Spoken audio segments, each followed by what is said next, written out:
It's been said, average leaders have quotes, good leaders have a plan, but exceptional leaders have a system.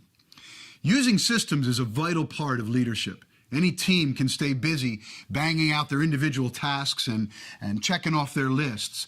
But cultivating an environment of effective processes and systems is what makes the difference between a bunch of busy people and an efficient organization that consistently hits its targets. But what makes a good system? If you're trying to build systems in your church, what should you be aiming at? How can you know if you're getting it right? Now, it's true that every system serves a different purpose and has many different elements depending on that purpose, but most systems have certain qualities that make them effective. First and foremost, a system is repeatable. In the previous session, we learned the very definition of a system is a repeatable process for achieving successful outcomes.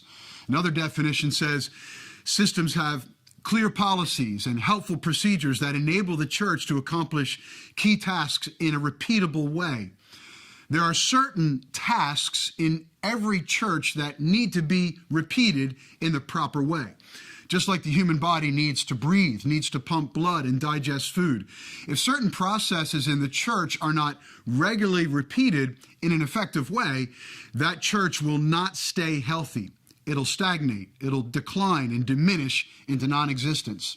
Some of these tasks include simple things like cleaning the church or preparing for Sunday service, or it may be a process for screening children's workers or assimilating new members. In any case, it becomes an adopted protocol for getting essential stuff done. And what makes it a system is that it is effectively and consistently repeatable. Secondly, an effective system is clearly defined and easy to follow. In fact, the best systems are intentionally designed and written down to maintain consistency regardless of who may be carrying it out. It's what we call policies. Policy is defined as a deliberate system of principles adopted by a governing body to guide processes and achieve specific outcomes.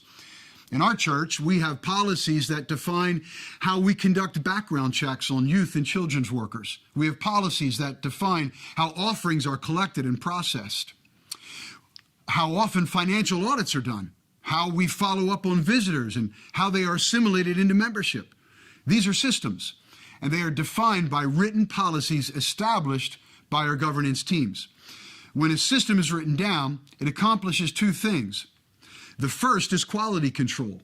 It ensures that certain protocols are followed and not deviated from. When systems are not written down, people tend to cut corners and do their own thing, if they do it at all.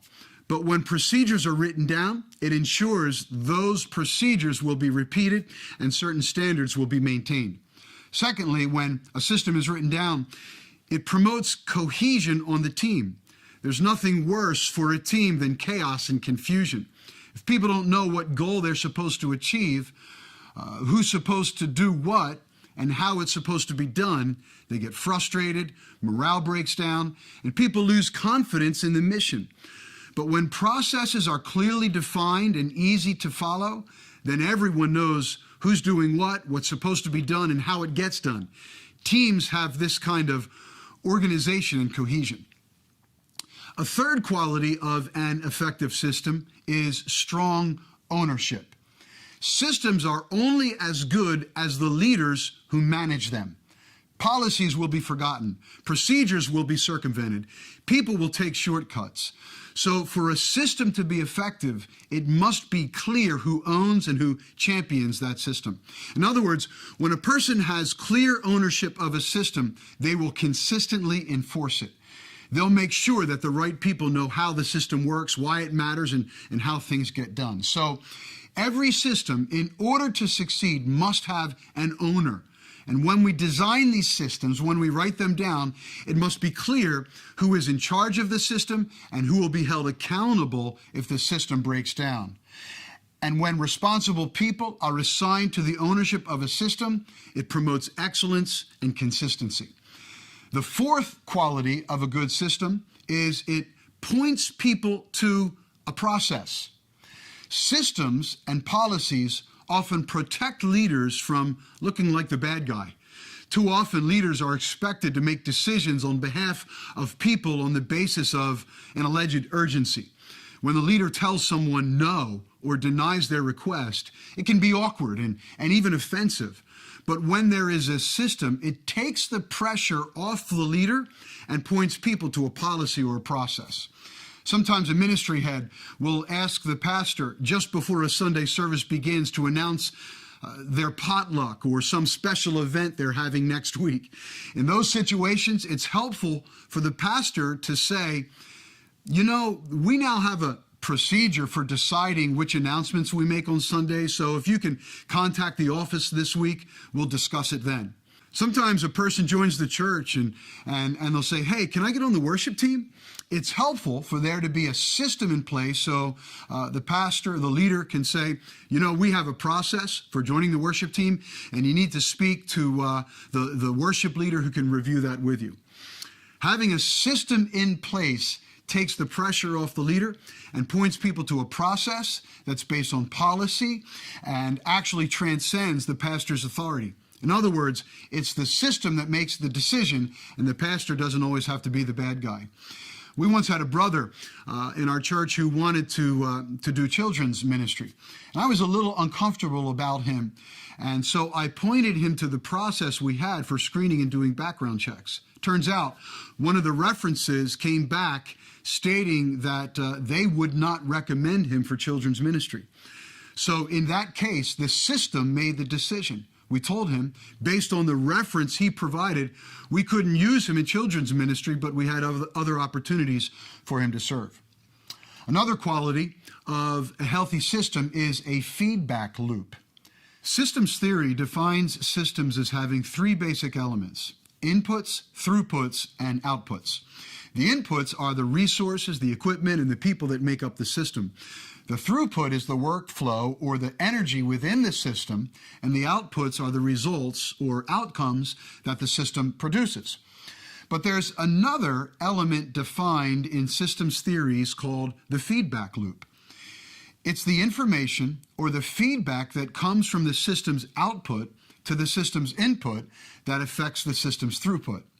A negative feedback loop from the outcome indicates a problem that should be corrected. Positive feedback identifies processes that work well and should be advanced. It's an important analogy for us as leaders. We must create a culture in our systems that allows for open feedback. And the best feedback we will get comes from the people in our systems. They need to know that they can speak openly and candidly about our processes. They need to know it's safe to challenge our ideas and disagree with our opinions. If all you have is yes men who are afraid to share their opinions, then you've shut down your feedback loop and your system has become ineffective. So encourage discussion, critical thinking, even opposing viewpoints are valuable. Promote a culture in your system where feedback is valuable and rewarded, and your system will reap the improvements. The sixth quality of effective systems is they support the vision of the church. Francis Chan said, "Our greatest fear should not be of failure, but of succeeding at things that don't really matter." Stephen Covey said, "If the ladder we're climbing is not leaning against the right wall, every step we take just gets us to the wrong place faster." The work of leadership is to ensure that the systems we build support the vision God has given us. It's not enough to have a system for inducting members or adding numbers. It must be a system that ensures they are truly born again, agree with our doctrines, and own our cultural values. A system for enrolling people into small groups is great, but if those groups are not pointing people to Christ and His Word, then it's a ladder leaning against the wrong wall. As leaders, we must be sure that the systems we invest in are causing us to succeed at the things that really matter. The seventh and final quality is the system exists to serve the people. People don't exist to serve the system. We must be careful not to become so systems-oriented that we forget the systems exist to serve people. Don't allow the system to become more important than the people it's meant to serve. This is a delicate balance because systems are meant to be objective and impartial. They're designed to focus on a process that achieves an end. The danger for churches is the process can seem cold and heartless when it comes to the needs of people, and leaders can appear to be detached and uncaring. There was a time in our church when people remarked how efficient we had become, like a well-oiled machine. In fact, people often said, "This church runs like a business," but it wasn't a compliment. What they were saying was our staff, our policies, our programs had become so systemized that the church started feeling corporate, like the organization focused more on processes and policies and protocols, and the people didn't really matter. If someone called, they would get our voicemail. If someone had a need, they'd be given a form to fill out. If someone went into the hospital, we had a system for visitation. If you were getting married, there was a system. If you died and needed to be buried, there was a system. And what we didn't realize was that our systems had institutionalized us. The systems had become our focus, and people and the needs of people had become things to serve our systems, and the people were feeling this. Be careful that your focus on systems doesn't institutionalize you. When something's institutionalized, it means that the organization's needs are the priority and the people become resources that are used to meet the needs of the organizations. While systems are great, people should never feel like the needs and processes of the organization are more important than the needs they have in their own lives. Obviously, in our church, we had to reverse this trend. That doesn't mean we eliminated our systems. It meant we had to be intentional regarding the needs of people and take care in communicating our empathy toward their circumstances. As I close, remember, using systems is a vital aspect of leadership. Any team can stay busy banging out their tasks and checking off their lists, but cultivating an environment of effective systems often makes the difference between a bunch of busy people and an efficient organization that is consistently hitting its targets and achieving its vision.